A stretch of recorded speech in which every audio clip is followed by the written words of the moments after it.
Hi everyone, welcome back to another video from Wake&Tech. Today I'm going to be showing you how to connect Crunchyroll account to Discord. In order to do that, first of all, open up your Crunchyroll application on your mobile device. Now, go to the account button at the bottom right hand corner from the home screen.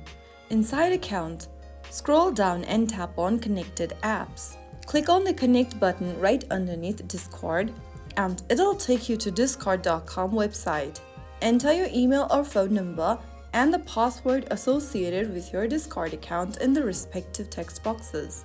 Now go ahead and log into your account like you normally do and allow access for Crunchyroll to your Discord account by clicking on Authorize. You will then be able to connect Crunchyroll with Discord. You can then easily connect Crunchyroll account with Discord right on your mobile device.